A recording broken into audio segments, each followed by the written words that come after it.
College and passed out in the year 2013.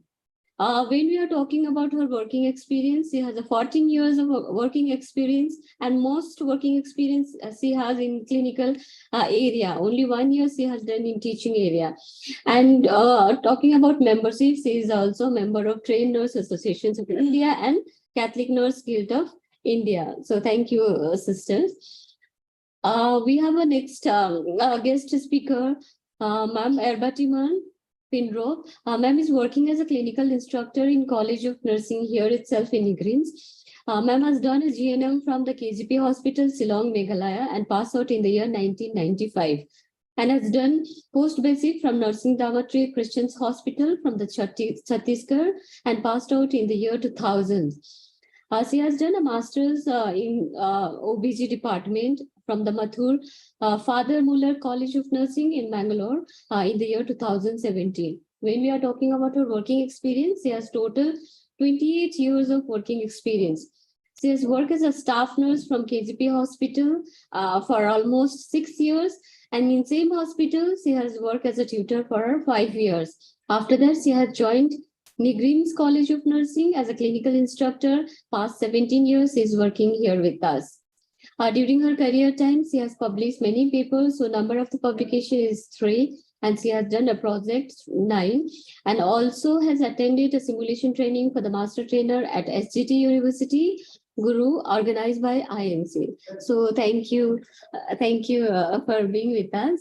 So now I request our first presenter for the presentations. I hope slide is visible.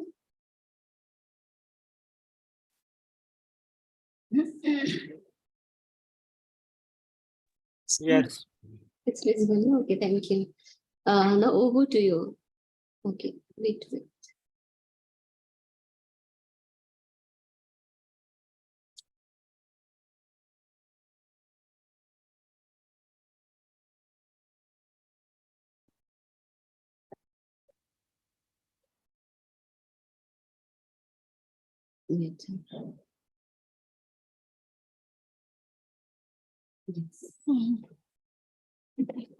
Yes, very pleasant afternoon, everyone. And thank you, Ma'am Namika, for the introduction and for giving us this privilege to present today's class.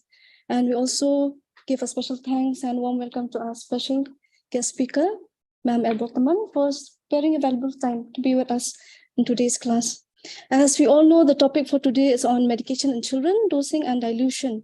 So this topic, from the name itself, we can understand that it's a very vast topic. But today we'll discuss only on what we commonly practice in our hospital setting according to the advice of the doctors. So now we'll come to the introduction. As we know, there is no simple formula to calculate the dose of the drug. It varies with the age, with the weight, with the surface area, the nature of the disease process, and the functional maturity of the child. The knowledge regarding the precise dosage is very essential for the satisfactory outcome. Administering medication safely requires an understanding of legal aspects of healthcare, pharmacology, pharmacokinetics, that is the study of drug concentration. So this training, why this training is very important? Because the training of nurses and other support staff is important component of the intensive care delivery for the delivery of the quality care in pediatrics. And a protocol-based approach is not only useful in the training because why it also ensures the same standard of care even if the new nurses are posted in the pediatric department. Now we'll come with the definition. Now, drug administration is an appropriate administration of desired strength and the quantity of drug to a neonate, infants and children to improve their health condition and to prevent any drug toxicity. So in the drug medication, there are 3 different names. Namely, there are chemical name, generic name, and trade name. So in the chemical name, it is a medication that is name of an exact description of the medication composition and the molecular structure. Like example here is N,4-hydroxyphenyl acetonamide. And in the generic name, it is a name that becomes the official name that is listed in the official publication, such as the USP. Example, here we give paracetamol. And in the trade name, from the name itself, we can understand trade name. It is a name given by any pharmaceutical company for the drug, but it varies from different company to another company with the trade name. So here, these three chemical name, generic name, it is only the one medicine, okay? But in chemical name, it is 4N4-hydroxyphenyl acetamide. In the generic name, it is paracetamol, but in the trade name, we can call as, this is just example, crocin, but sometimes doctors will prescribe like crocin or Pasimol or P250 or P500, but this is the same medicine. Do you get this? Do you get this explanation on this different names of the medication? You can write yes. Can you write in the chat box? Yes. I'm able to say yes. Okay, so as nurses, what do we need to focus more? According to your own understanding, what do we need to focus more? You please write in the chat box. What? Okay, yes, I'm seeing few of them are writing a generic.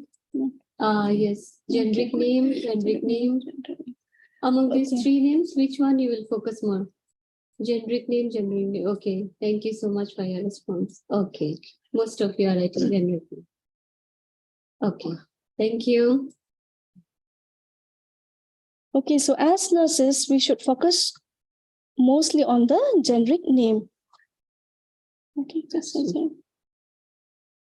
So therefore, nurses, we need to be careful to obtain the exact name and spelling for each medication. Always remember to know the exact name and the spelling for each medication, because why?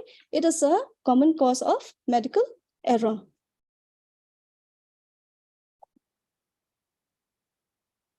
So now we'll come to the terminology. And this on this slide, let Sister Bari give the definition. Good afternoon, everyone present here and all our dear participants. Now we will discuss regarding terminology. In medication, there are so many terminology that we have to use. What are metric system? This is a system of measurement based on volume, based on mass and time. Here in volume, we have liter, milliliter, microliter, cubic centimeter. 1 cc is 1 ml. Mass, we have gram, milligram, microgram, nanogram, and time we have hours, minutes, and seconds. Here, we would like to focus more on this symbol, because sometimes when the doctor prescribes, some they don't know this symbol. This symbol is for microliter. Like here, it's for microgram. In microgram, we can write mcg also. Then, different terminology, that is concentration. Most drugs are labeled and marketed as a concentration. What is concentration? Concentration is the amount of drug present in a given medium. Concentration is amount of drug by volume of solution. Here, example is phenytoin. The amount of drug is 250 mg and the volume is 5 ml. Then 50 mg per ml, that is phenytoin, we have 1 ml is equal to 50 mg. Another example here is aspirin. Each ml contains 5 mg. The amount of drug is 5 mg and the volume is 1 ml. Another example here is norepinephrine bitartrate. Here in this slide, we have 4 mg per 4 ml. The strength is 1 mg per 1 ml. What is the other name for norepinephrine? Can you please write in the chat box? Yes. You can write down. Please, can you write down? The other name for norepinephrine. Adrenaline. Okay. Adrenaline, noradrenaline, NORAD. Okay. Noradrenaline. Adrenaline. Okay, NORAD. Okay. Okay. Thank you. It's noradrenaline. Okay. Those who have written adrenaline is for epinephrine. Adrenaline is also known as epinephrine. And norepinephrine is known as NORAD. Okay, noradrenaline. Here we have one example. We have one example here, that is noradrenaline. Okay, here in this vial here, it's written 4 mg per 2 ml. As nurses, we have to always remember that we have to see the composition and the concentration. But in the back side of this medicine, it's written noradrenaline 2 mg, equivalent to NORAD 1 mg. So as nurses here, we would like to specify that please, whenever the doctor writes the prescription to give the dose, remember to read the concentration and the composition. Because depending on the stock we get in the hospital or whatever they buy, we have to see.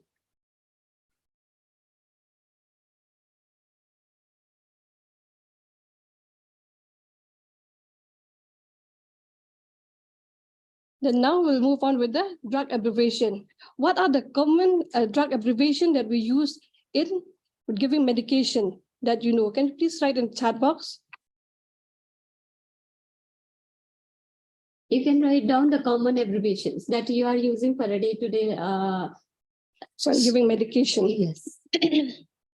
Stat, OD, BD, QID, BD, thank you, TDS, BD, of, okay, OD, okay. What did Okay. I just asked? What did you know? What is So what do you mean by QID? Can you please write in the chat box, QID? HS. Anyone can write in the this in chat. Yes. As in 6 hourly, QID, 6 hourly, 6 hourly, 6 hourly, yes. Okay. Thank you. Thank you. Okay, like these drug abbreviations we use in our daily practice. But here, what you want to stress more in these, the one with the red color one, okay, like Q2H, Q4H, Q6H, which always remember those numerical number that is Q2H is equal to 2 hours every 2 hours, Q4H every 4 hours, Q6H every 6 hours. And here in GTT, most of us, we tend to forget this GT. What is the meaning of GTT? It is a drop. Like sometimes for like eye drop or ear drop, or like IV fluid also sometimes you'll advise in drop. So GTT, if they write GTT, we should understand that it means per drop. And ad lib, this one, it means as desired or as directed. So here this one is commonly used for in this one in neonates, in the mothers who are giving breastfeeding. Okay, like doctors will advise like spoon feeding, like 10 ml or 15 ml, whatever doctors advise, plus what is the patient, like the baby, like now if the mother is giving spoon feeding, but that amount is not enough for the baby, they can still give the milk. This it means ad lib means as desired or as directed. And here teaspoonful and tablespoonful, this we should always remember to teach, like when the parents or the relatives, they went home for discharge and all. This one we should always remember them to stress the tablespoon and teaspoonful, okay? Because if we see it teaspoonful, sometimes mothers when they reach home, there are different sizes of spoons, so they'll use with a bigger spoon or small spoon. So this one we should always remember. So now we'll come to the household management. Here in household management, we divide into two parts, metric and household. In metric, 1 ml is equal to 15 drops, 5 ml is equal to 1 teaspoonful, and 15 ml is equal to 1 tablespoonful. See here, that is the difference. 5 ml is 1 teaspoon. Okay, you can understand that. 5 ml is a very small amount, only a teaspoon. And 15 ml is for 1 tablespoonful. And 250 ml is equal to 1 glass. This also we have to know exactly the measurement, because glasses also came in different sizes. But always remember, as nurses, we should always focus more on the metric value. Now we will see the metric unit conversion. Here I have given this slide for us nurses. Why? Because sometimes the doctors will prescribe some medication in mg, but the medicine comes as mcg, like injection prostaglandin comes in mcg. So we have to know first how we have to calculate when they ask us. Okay, this metric unit conversion, just remember one thing. Bigger unit to smaller unit, we have to into with 1000. And from a smaller unit to a bigger unit, we have to divide with 1000. Like gram, it's bigger than milligram, then we have to into 1000. Then microgram is smaller than a milligram, then we have to divide with 1000. Just remember that 1000 is a formula. Bigger, we have to into, smaller, we have to divide. Here I've given an example like mg to mcg.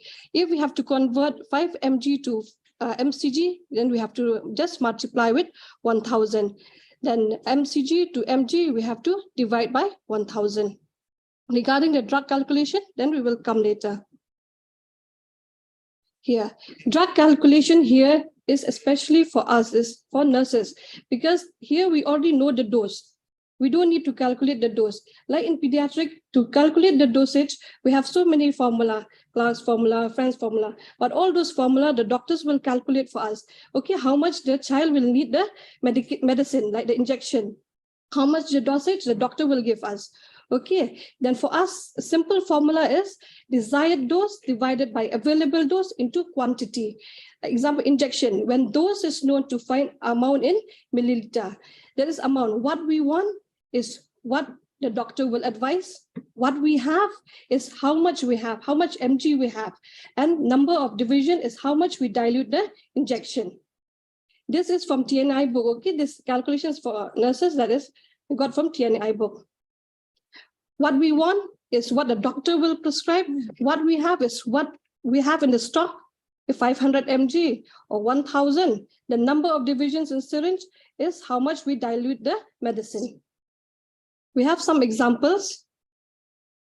Here, a 5-year-old preschool was prescribed 20 mg of injection Pantom.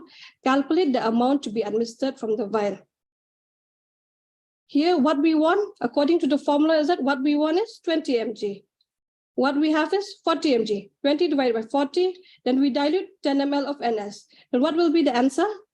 Can you please write in the chat box? Yes, you can write down in the answer. What will be the answer as per our recent formula? 5 ml, 5 ml. Thank you. Thank you. 5, yes. Thank you. Thank you. All of you, it's correct, okay? That means you are listening nicely. Thank you. Welcome.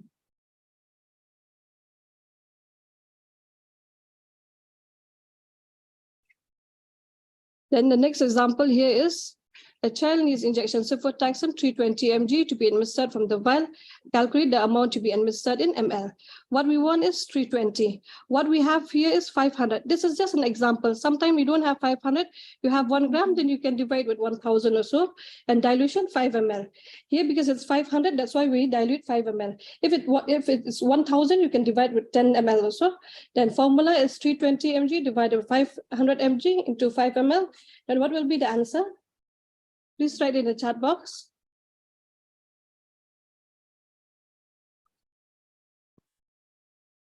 $3.2 ml, 3.2 ml, 3.2. Thank you.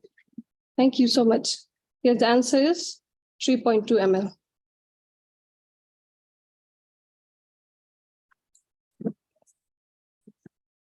Yes. Okay. Then here comes syrup. Just now we finished injection. Then now syrup. Syrup is the same thing. A 3-year-old toddler is prescribed 200 mg of paracetamol syrup. Calculate the dose in ml. Here what we want is 200 mg. That is 200 mg, the dose the doctor have written, the prescribed already. And what we have is 250 mg available in the bottle, that is 5 ml. Then 200 divided by 250 into 5. Then how much we'll get the answer? Can you please write in the chat box? 4. Yes, write down in the chat box. Yes. I got 11, 14 response, 17, 24 responses. Okay. Thank you. Thank you. Let's see, other also is writing. Thank you. Okay, most of you are writing 4. Okay. Yes. Yes.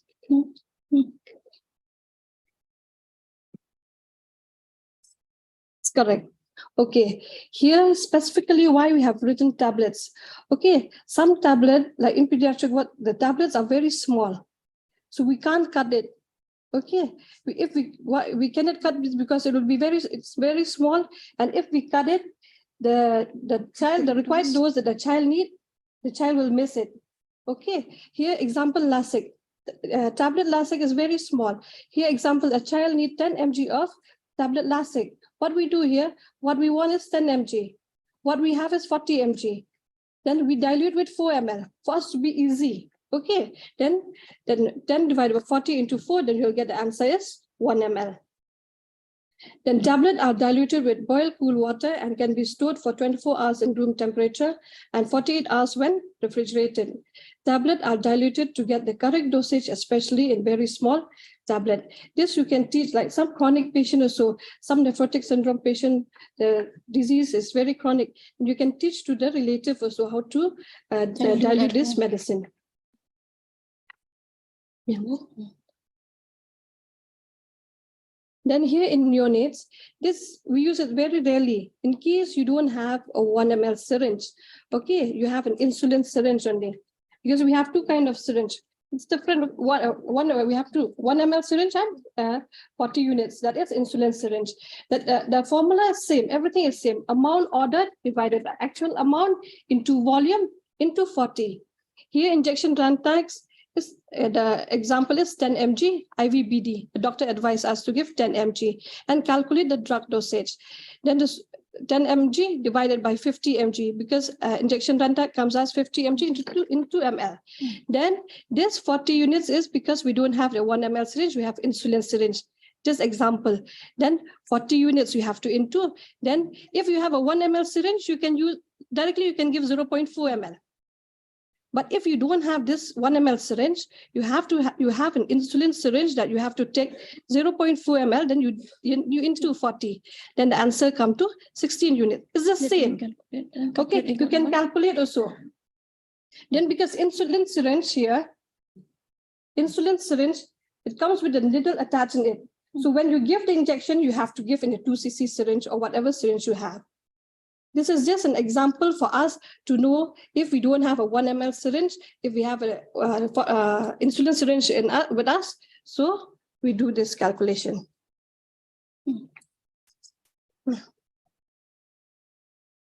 Hope so it's clear. For 0.4 ml, it's correct. But if only you have to give with insulin syringe, that you have to draw that injection, okay, that you have to take 16 units, then this 16 unit, you give in a 2 ml syringe if you have, no problem. But the child will get the correct dose.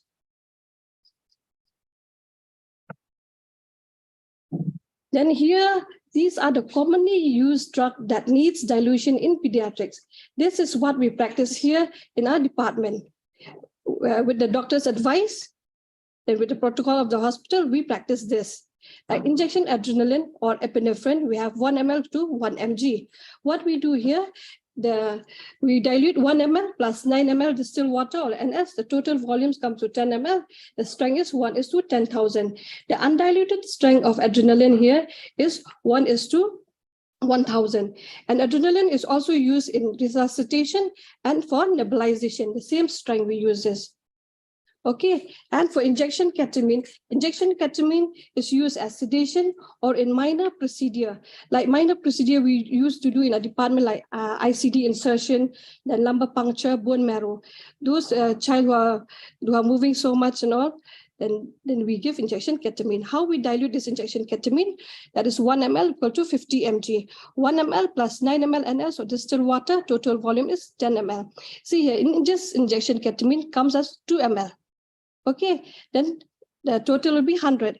If you want to dilute the whole injection, so no harm, you can dilute here 2 ml plus 18 ml. The total volume will come to 20, but the strength will be same, 1 ml equal to 5 mg. Then Vicodinium is used as muscle relaxant, or prior to intubation, we use Vicodinium. Vicodinium comes in a powdered form that is 10 mg. We dilute this with distilled water, and the strength is 1 ml equal to 1 mg. And fentanyl is used as sedation or analgesia, that is 1 ml to 50 mcg. Fentanyl also same. It comes in 2 ml equal to 100 mcg. Then here, if you take only 1 ml, you take 1 ml plus 9 ml distilled water. Total volume comes to 10 ml. The strength will be 1 ml to 5 mcg. If you take 2 ml, the NS you have to dilute only 18 ml. That comes to 20 ml. The strength will be same, 1 ml to 5 mcg. And injection morphine, that is 1 ml equal to 15 mg. 1 ml plus 14 ml distilled water or NS, total volume come to 15 ml. That is the strength is 1 ml equal to 1 mg. So now we come to the anti-epileptic drugs. These are only the injectables, okay? Like here, what we commonly use here, these are the commonly anti-epileptic injections that we use in our pediatric. So these are the 4 things, okay? Phenobarbital, phenytoin, Levipil, and valproate. This one here, we want to stress on phenobarbital because why? I will show you the sample. Okay. Okay. Yes, you can see. See this one phenobarbital, okay? This one is 1 ml is equal to 100 mg. The volume is very less, only 1 ml, but the strength is more, 200 mg. Eptoin, this one 2 ml. Here it comes only 100 mg, okay? So what we do, this phenobarbital, what we need to do, we have to, when the doctors advise phenobarbital, what we need, this one, the raw phenobarbital, we need to redilute first. What we do, we redilute with 19 ml of NS or distilled water, plus 1 ml of this, it will come, total volume will come to 20 ml. So from here, doctors will advise like sometimes 7 mg or 10 mg or 15 mg. It will be easier for us to take. Like 7 mg, how much will take? Only 0.7.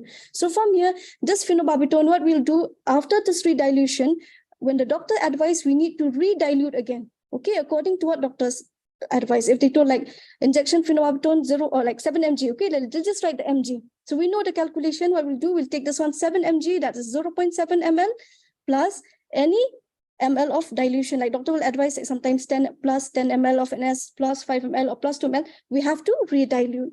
Always remember this one twice we have to redilute. First time we'll redilute first with this raw one, and then we have to redilute with the solution for infusion. And we always give true infusion, never give direct push, okay? And then in phenytoin, we don't need to redilute. Actually, it's the same. It came in ampule only. But why phenytoin? We don't need to redilute because why here the strength also is less. The volume also is a bit more than this phenobarbital. Then this one, what we need to do, this phenytoin, we don't need to redilute, but we'll just need to redilute only when doctor advise. Like phenobarbital, we dilute and redilute, okay? But phenytoin, Levipil, valproate, we don't need to redilute twice, only once after doctor's advice. Did you get here? You can write down in the chat. Do you have any doubt with this thing?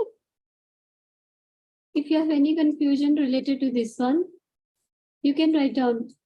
Confused? It's just one thing is just that only phenobarbital we have to redilute twice. Okay. First thing we have to dilute first with only, okay, I won't make it confused with eptoin. Okay, I'll just show only phenobarbital. Always remember for adult patient, sometimes they won't redilute because why? Adult, they ask the strength that is more. But for pediatrics, the strength they need very less. So how we will take, if you use with this 1 ml 200 mg, if they advise 7 mg, we cannot draw from here. What we need to do, we need to redilute first this one. This concentrated one, we need to redilute. And so that the calculation will be easier, what we'll do, because 200 mg is equal to 1 ml. Okay. What we need to do, we take first this 1 ml and then we add 19 ml of NS, it will come 20 ml. Okay. If you calculate at 20 ml, it will come to 1 ml is equal to 10 mg. 20 ml is equal to 200 mg. Did you get that? Now it's clear. Now You it's can clear, write. those who have doubts. Write in the chat box. Celine. Always remember that after this dilution that we dilute, always remember to redilute again through infusion. Okay. Here. Thank you. How many How many ml ml we have to redilute? Second. That depends on the doctor's advice. Sometimes doctors for preterm babies, they'll advise only 5 ml or 10 ml, but some for older child, they'll advise for 20 ml, depends on the doctor's advice for the next redilution. Okay. Phenytoin. Yes, Yes, because you don't know what about This one about injection phenytoin, we don't need to redilute like phenobarbital. We just need to take the required dose what the doctor's advice with the amount that to be diluted with the doctor's advice only. Because like phenytoin 1 ml to 50 mg. If the doctor advised 50 mg, just take 1 ml plus 10 ml NS or 20 ml NS, whatever the doctor advised. Because here we have to be specific. It's pediatric. The rate, what we redilute, the doctors should know. We have to mention it. Okay. That's why in the definition we have given to prevent drug toxicity. Because if it's too much or so, if we redilute so extra thing also so much, then the child will have other complications. Okay. I think they want about phenobarbital they're asking, no? Yes. I think you got the answer, Deangli. Okay. Okay, we'll go to the next one. Still, we need to dilute only 90. Yes. Because so that it will come the accurate thing, the accurate strength. Accurate strength, okay? Because 1 ml, if you calculate 1 ml is equal to 10 mg. If you calculate, it will come 1 ml is equal to 10 mg. 20 ml is equal to 200 mg. So easier for you if they advise for smaller strength, like they advise only 3 mg, you have to take only 0.3. So it's difficult if you dilute only 10 ml, then how you draw that one? It's very difficult, no? That's why we make it so that it'll be simple for us to draw the injection. Okay. We'll go further, then we'll discuss at the end. Still, if you have questions, okay, we'll discuss at the end.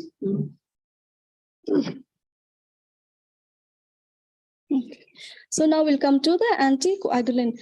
This anticoagulant, what we use here is injection heparin.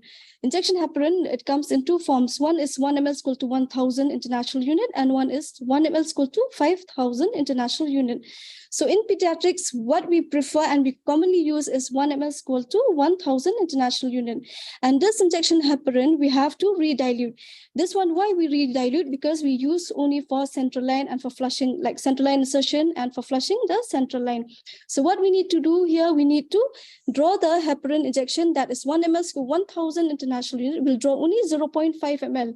And then we will redilute in the NS, that is 500 ml. This one, the ratio is 1:1. Okay, if you don't have 500 ml of NS, now stocks are coming with 100 ml NS. So what we do, we take 0.1 ml of heparin in this 100 ml of NS.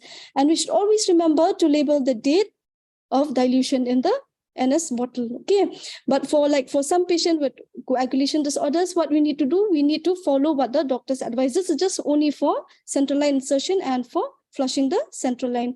But for the different treatment, like doctors will prescribe for these coagulatory disorders, that is the different dilution. Doctors only will advise and will follow the advice.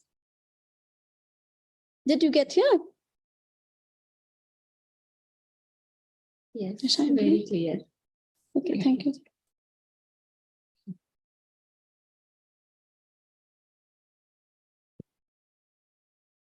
Here, drug dosage during emergency. What we have learned just now is the dilution. The doctor will tell us the dosage for the required dose for a child. But here, drug dosage during emergency is that recent body weight is important. In case during emergency, if a child is having seizure and the doctor is not there near us, okay, then what another sister will call the doctor, but we as nurses have to have some basic knowledge. What is the dose to be given during emergency for a child? But depending on the hospital protocol also, it's better you ask the doctor. But in case you already know the dose, because this dose that I've written here, that this injection Lopez 1 ml to 2 mg is in the vial, okay? But this one 0.05 to 0.1 mg per kg per dose, IV or IM, is from the book. This is the doctor uses these are the dose from the dosage book. Okay, this is the required dose for a child. If a child body weight, here example, a child body weight is 2 kg, then always remember, we always take the minimum dose first. In case a child is having seizure, the child who's 2 kg, what you will do, one sister is informing the doctor, the other sister try to prepare the injection. Then you take that 0.05, you into 0.05. This is the dose that the child should get. That is 0.1 mg. Then from here, you have to calculate what we have, what we want into the dilution. Okay, clear? Here, the maximum dose is 4 mg. Then the child, here 2 kg child, should get only 0.1 mg. Then midazolam, also same thing. We have 1 ml to 1 mg. That is, the dose is 0.2 mg per kg. That is IV bolus. Then for injection midazolam, we don't dilute, we just give bolus dose only. Here the weight I have given here is 10 kg. If the child weight is 10 kg, then we into 0.2 mg equal to 2 mg. Here remember, Lopez we dilute, okay, with plus 2 ml NS or 3 ml NS. And remember to flush the line here. If we give this injection for pediatric, we have to always remember to flush the line. Flush it with 1 ml or 1.5 or so. It's okay. So that all the everything, the injection, because it's a small amount, everything will, the baby will, it will go into the veins of the baby, and the effect will be, it will be effective. Here. Injection calcium gluconate we usually use for preterm and intrauterine growth retardation for maintenance fluid. Here, injection calcium gluconate, we have 10%. That is the dose is 1 to 2 ml per kg per dose.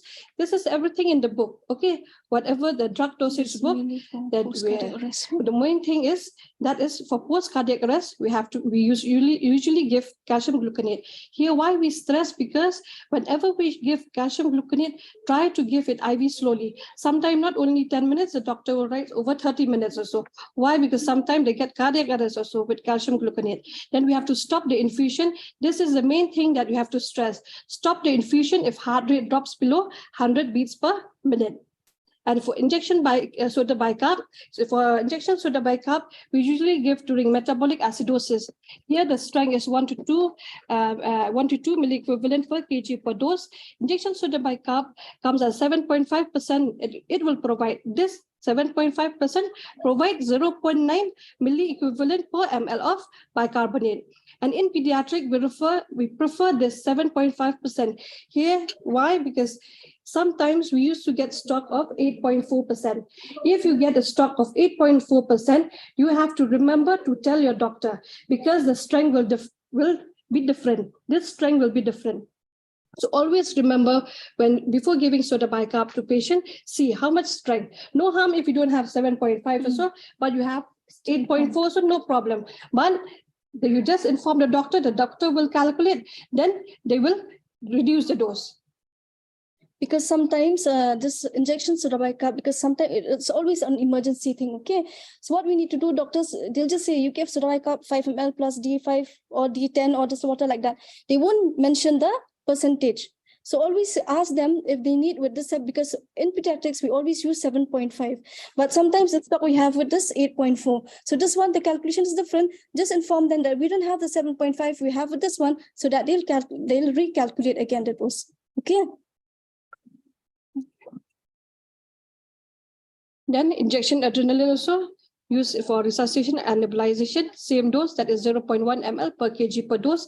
Here also injection adrenaline for nebulization, that is due to laryngeal enema, that is 0.1 ml per kg. Maximum is 5 ml. The maximum dose for adrenaline is 5 ml. This is for nebulization. Here salbutamol, the strength is 1 ml per 5 mg. I've shown you in the previous slide. Here salbutamol, how much is the dose? This is from the book, okay? This is from the book. Like if you need emergency, need to give a nebulization for a child that is during hyperkalemia or bronchospasm, we give acetylene nebulization, then you can see the dose. That is 0.1 to 0.15 mg per kg per dose with one. We have to dilute with 1.5 ml, and as that is, we can give 2 to 6 Ali is used. Here body weight, I have taken 5 kg. Then you into 0.1, that is this, then you get 0.5 mg. Then after we do all the calculation, what we want, then the same calculation that the drug formula, you will get 0.1 ml. Then you have to mix with 1.5 ml NS, then you can give nebulization for a child. Yeah, injection paracetamol and syrup paracetamol is very important, and we always use it every day, almost every day. And injection paracetamol is very important for us nurses to know the dose, because this is a specific dose, because sometimes the patient will have fever, and only because we can't control the fever, the patient might line up to other complications, might have seizure. Okay. Then the dose is 10 to 15 mg. And remember, always in injection, we take first the minimum dose and we calculate the dose.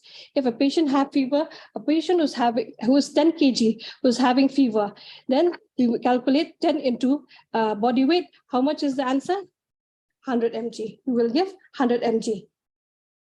Then for syrup paracetamol, always we used to forget this formula. This 15 mg per kg per dose is the dosage. Okay, this is from the book specifically. When the doctors calculate also, if we go to the OPD, the doctors calculate based on this 15 mg per kg per dose. That is, formula is 15 mg into body weight. If the child weight is 5 kg, then we get 75 divided by 125. Why 125? Here's just example. If you get paracetamol 250 mg or so, fine. Okay, then you divide it, or then you divide 75 divided by 125 into 5 equal to 3 ml. Here, in case you don't get 125, you get 250, the dose will be 6 ml. This this formula, this dosage is very important. Okay, to remember, like for our own in our own family also, sometimes we used to tell why a child fever doesn't reduce, because the dose that the child required is less, because we don't do this, because we don't know this dosage. Okay, hope so you understand.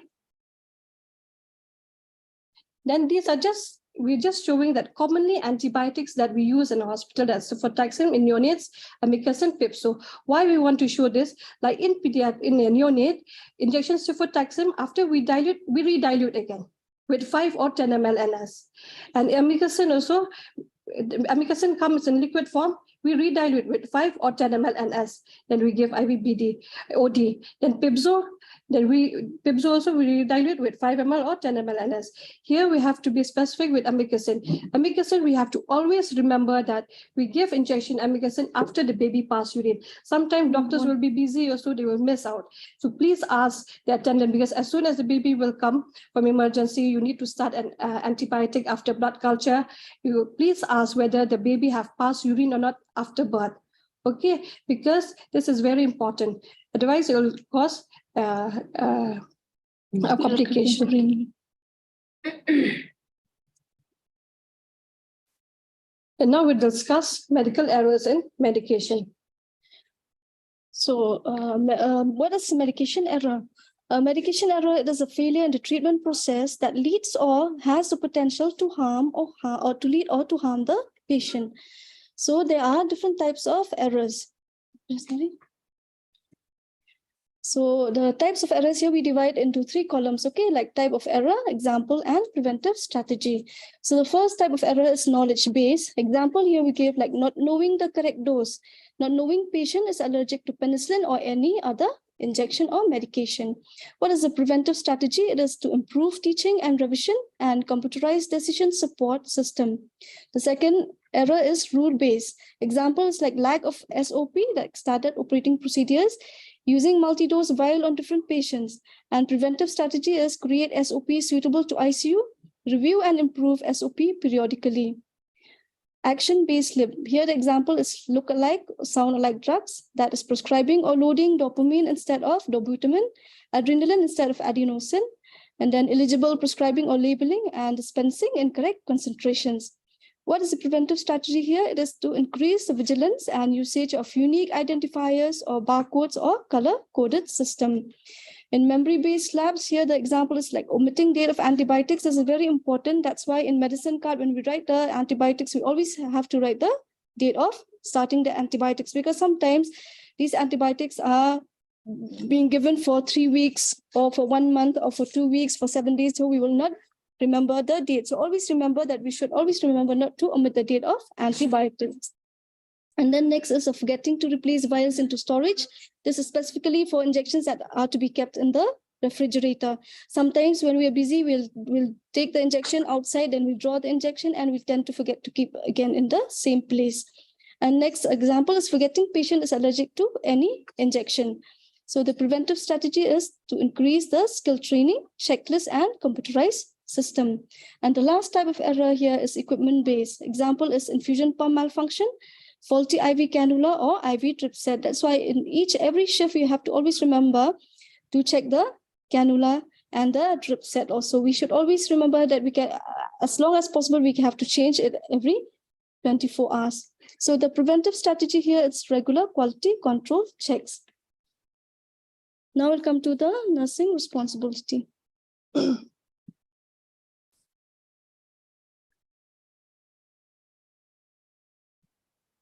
Yeah, role and responsibility of a nurse. Every one of us, we already know our role and responsibility, but this is just a highlight for us, what we are practicing. That is doctor's order and verify patient's name. Doctor's order, as I've told you, for medication, we have to wait for the doctor's prescribed order. Only if we know the dosage in emergency, then we can ask the doctor, we can give. Then verify the patient's name. Here, why specifically for pediatric patient, especially in general ward, sometimes the other mother will hold the other baby. So that's why you always have to call the patient by name, not by bed number. Then ensure correct dose, drug dose and route. That is, you have to remember all the rights all the rights here. Okay, then the nurse behavior. In nurse behavior, especially in pediatric, the nurse should have patience, should be very tactful so that she can manage the child to give medication, especially oral medication or injection. The child will not allow you to give. So you have to have patience. You have to try to divert the mind of the child so that you can handle the child easily. Then position, that is semi-upright position. Here, whenever you give medication to a pediatric patient, you have to always tell the mother to hold the child in a semi-upright position to prevent aspiration. And documentation and knowledge. Documentation, you have to clearly sign and write the date when we have given, and knowledge, all of you have knowledge today. Also, we have seen all of you got the correct answer for drug calculation. So that's why all these things are important for us. All this training and everything is important for us so that we'll have knowledge and upgrade ourselves. Then liquid medication. Liquid medication administration in children, do not use kitchen spoon while administering liquid.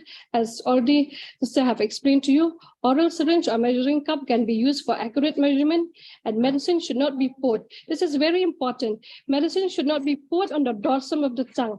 Always we used to think that when we give inside the tongue, then the child will swallow, but no. But instead it should be spilled between the side of the tongue or cheek so that the child will not aspirate.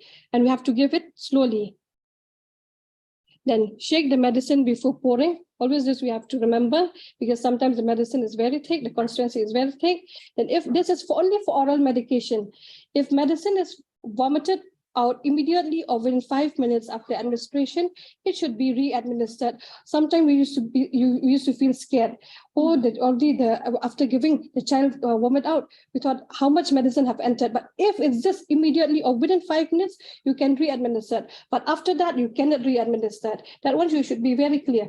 If it's just immediately, as soon as you pour the child spit it out, then you can give. Or within just 5 minutes, because 5 minutes, the child will take time to swallow. Some children, they will just keep it in the mouth. That's why that 5 minutes is there. But after that, you should not re-administer, because we don't know how much medicine the child had taken. Then medicine are absorbed better when given in empty stomach or in between meals, that is 1 hour before taking food or 2 hours after food. But this preferably we administered with food or after food only.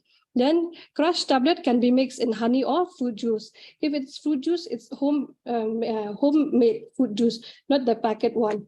Okay. Then now comes injection. Here we're discussing just the main thing, because general thing, or all of you you'll know responsibility, what to do. You have to wash the medicine cup, you have to dry it. Okay, and one thing here for oral medication, you have to because now all the medicine come with medicine cup. When we explain the discharge or anything to the patient, you please try to use the medicine cup so that they get the correct dosage. Okay, they get the correct dose when they are in the hospital and at home also.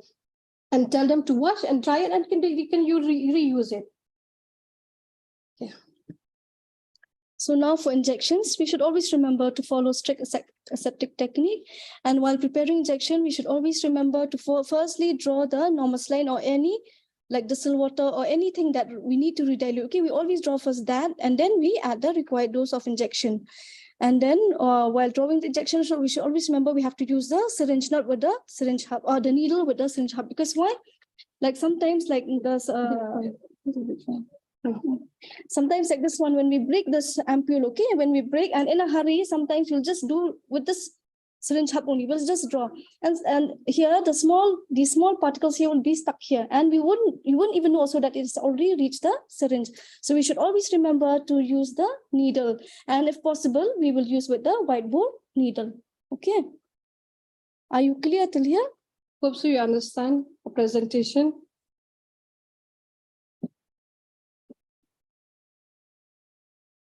Okay, yes.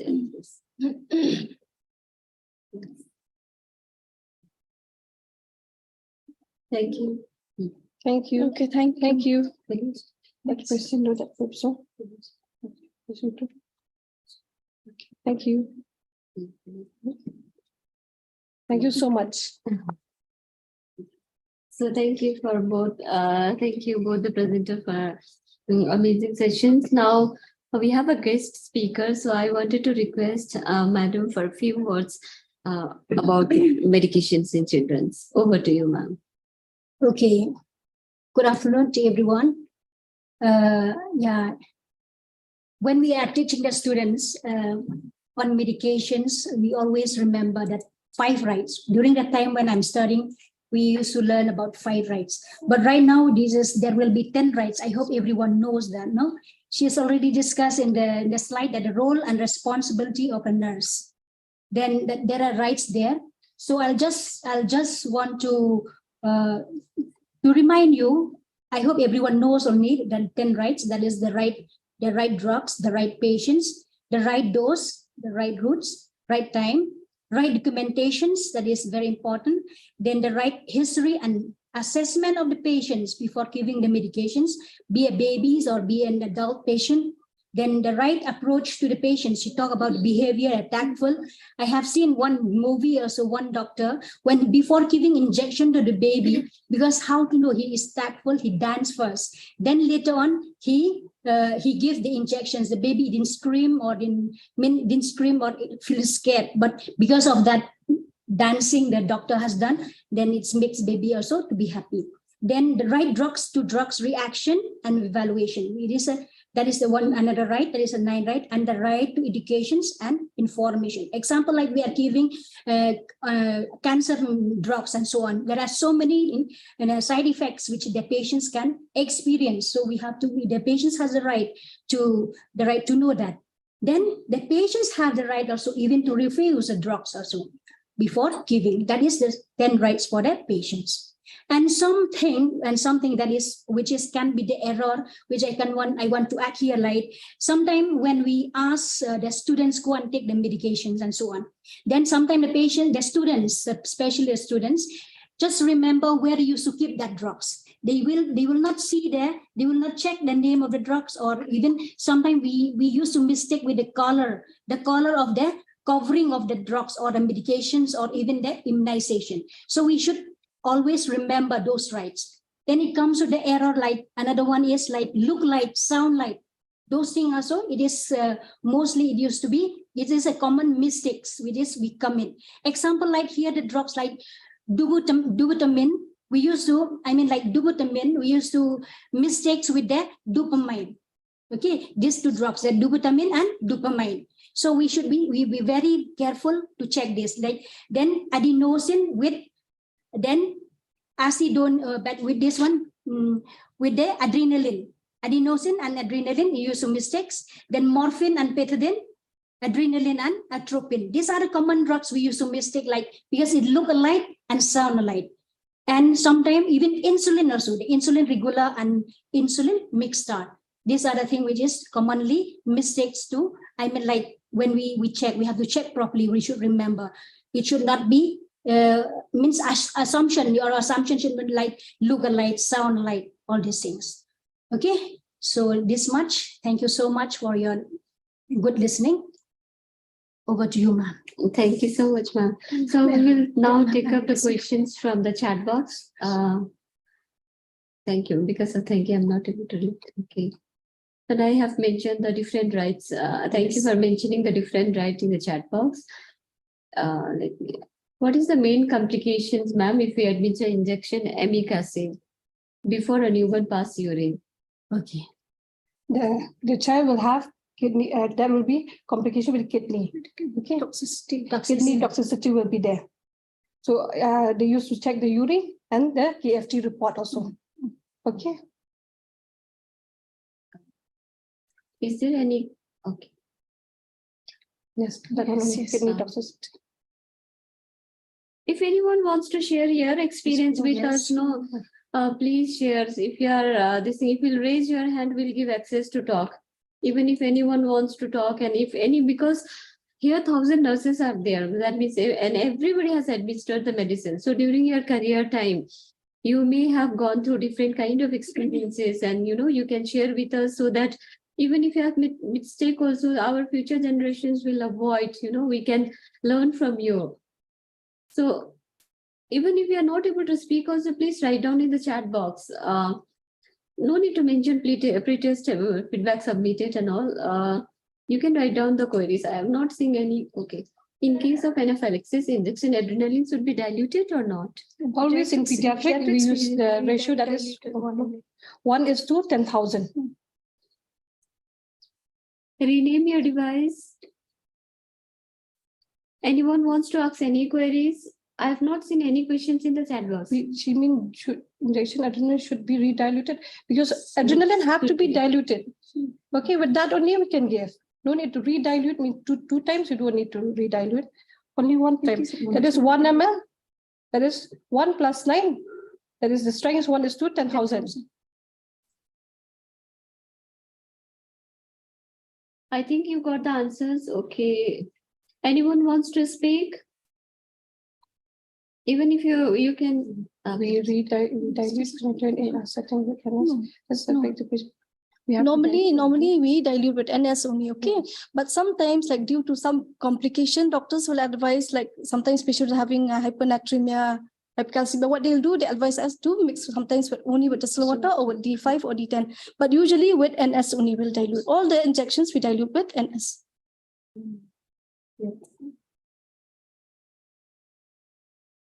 How long the diluted injection can be 24 hours. Yeah. For this injection for nobarbital, when we dilute, we preferably use only for 24 hours. Okay, but if we, like sometimes now very less stock, sometimes patient we ask to buy, so they will not get. What we do after we redilute, we keep in the fridge. Okay, so we can use at least for 3 days. So we keep in the fridge. Otherwise in room air, okay only, but only for 24 hours. Okay, I think you got the answer, Jeroma. Bless you was asking, can you explain injection heparin once again? Okay, can you just show the slide again so that you'll understand? Slide. Anticoagulant. Strings 1:1. Okay. We'll just go back to So the slide so that they understand, no? Down.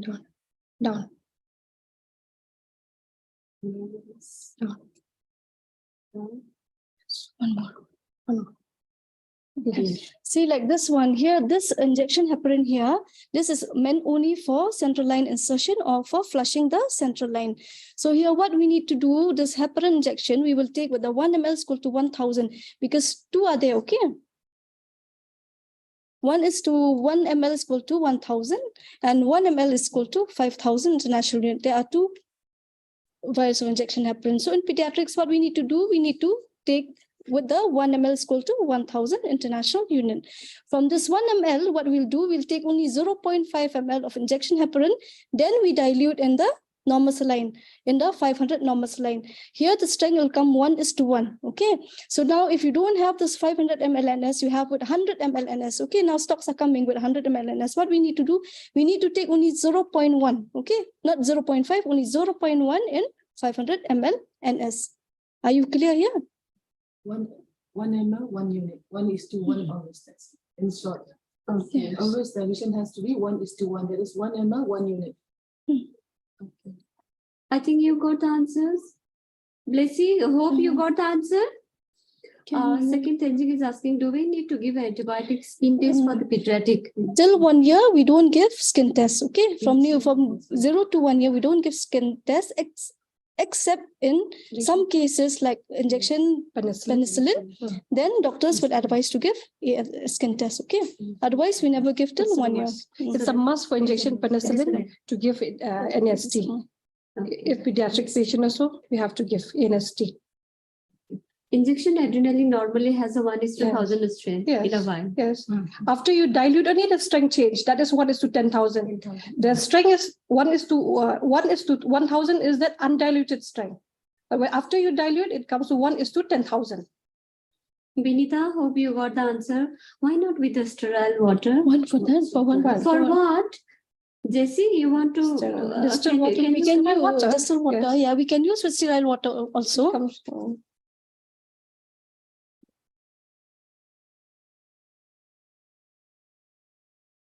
Okay, Jerome is saying yes, no, I think she understood. Prabha is asking why neonate have to get injection calcium gluconate? that one is for the maintenance fluid. Okay, the doctor used to give for the depending on the case, that one doctor will decide. Okay, this one is meant mainly for preterm babies. Okay. Otherwise, for normal, for term babies, when they are sick also, they hardly advise to give as maintenance fluid. But for preterm baby, they always give because it helps for the heart contraction. And then for this peptide dilution also, it depends on the fluid requirement of the neonates. Whether it's 100 or 50, you know. So it's according to the fluid requirement of To dilute with either 50 or 100 ml. That depending on the doctors. For injected peptides, we use to dilute with either 50 ml or 100 ml.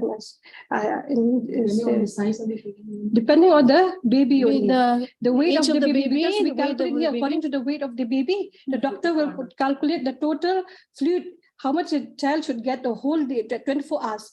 Depending on that, only the doctors will prescribe how much ml. But for pediatric, hardly use 50 ml to 100 ml. Except for vancomycin.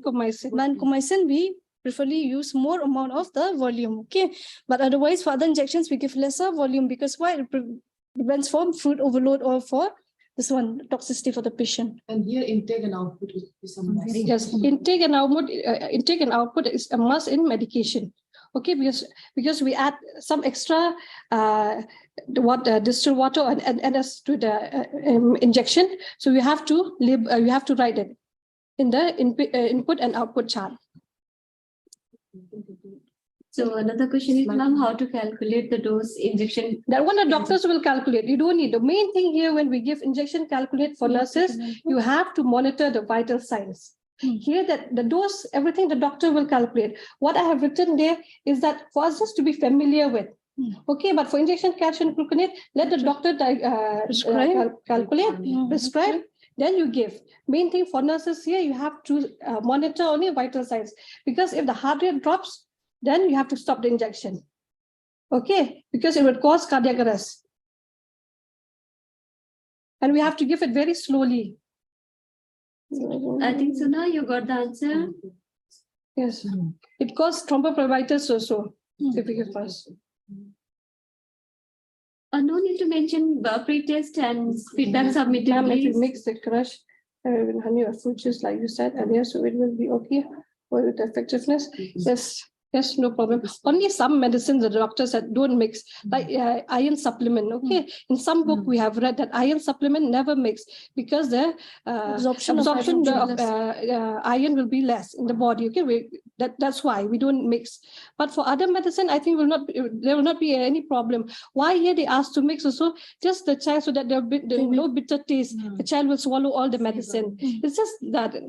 I think other people are not able to get what we are talking. It's like Sanki has asked, like, can we mix crushed medicines with either honey or the fruit juice, and then she has asked whether the effectiveness of the medicines will be there or not. So she have asked this question, so that's why we are answering that one. Okay. I think those who are not able to read. Oh. It's okay. Injection adrenaline should be diluted only by NS? With distilled water also we can. With distilled water, either distilled water or normal saline. Okay. Can you please come? This. Yes. Why? You want to answer? Hyperkalemia. Hyperkalemia. Injection adrenaline, that diluted one, we usually give nebulization like hyperkalemia. Post-extubation, we give to prevent hyperkalemia and bronchospasm. We give injection adrenaline in our hospital. Pramila, you are asking why adrenaline is used for nebulizations. I think you got the answer.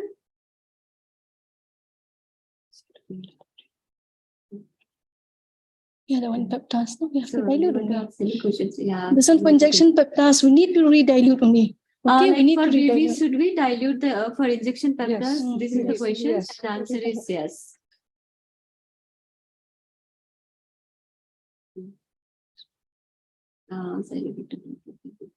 You can refer the slides. 1,500. Can we do that? Please use me to saline in one. Yes, that one we can have. We can have. Which is subject and answer. Yes, we can. So if it is 1 gram. Suppose if the 24 hours of dilution. Suppose if the injection is 100 mg, like injection subtraction, I think. And the doctors advised 500 mg for the pediatric, but available is 1000. We administered 500. Can we give another same vial?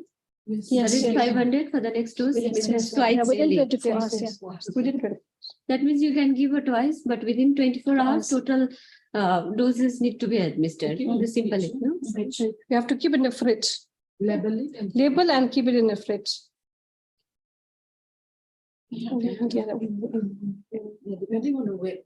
That's those. Injection, can we give the injection Piptas 2.2 for 5 gram under 10 years of old? That one depending on the weight. The doctors will calculate regarding the dosage. I think this much. Thank you. Yeah, I think this one we have answers.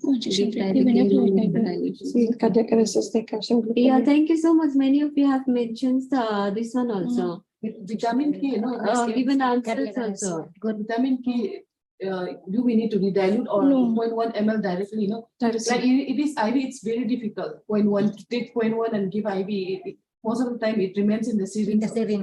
So dilute it and measure it. We can give 0.5 or 1 ml. You can do the calculation like that. Olga, I think if you get the vitamin K in like Otherwise, 10 IV we can give. Yes. I think you got the answers. Give dilution. Just draw extra. You have to take extra care. Yes, that was she shared. Thank you for the Yeah, sharing thank you, experience. Fanai, for sharing your experience. Like you have mentioned, I have experience with injection calcium gluconate. Adverse effect kind of like a cardiac arrest. Thank you. Thank you for sharing your experience.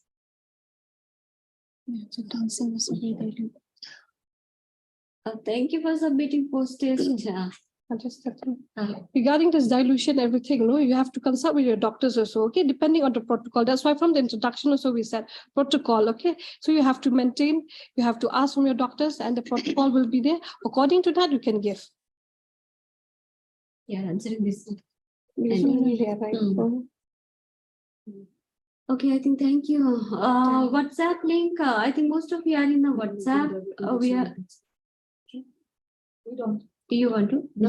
In Midas. Normally we do not dilute injection Midas, but what is? We don't dilute. But after giving injection Midas, then you can flush the with another syringe. Okay. This one, it depends also. Always confirm with your doctor. Yeah. Whether you need. But Gentlemen penicillin, depends sometimes. so compulsory.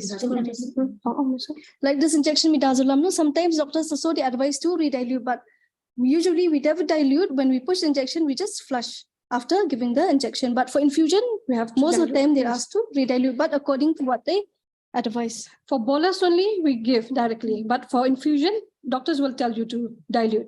Okay, because it has to go for 24 hours. I think we covered answers all the queries. We need to do Skin skin test. test for gentamicin.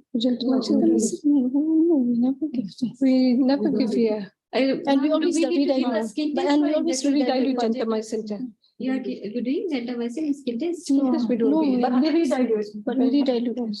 Thank you, Durga ma'am. Sister have also answered ki no. Thank you. Okay. WhatsApp group, you all are not there in WhatsApp group. Okay, Bhuneeshwar, if you have WhatsApp group link, can you share here? Or otherwise, we have, I think, yes, thank you. We have finished all the questions. Okay, thank you. If Thank you anyone so wants much. to share any other experience, it's okay. Otherwise, we have already 10 minutes over the time. I think we'll stop the sessions for today. Thank you once again for both the presenter. Thank you, Thank you ma'am, so for being with us. And thank you all the participants, for attending the presentations and actively participating the sessions, because you are participating during the calculation time also. Even when we are not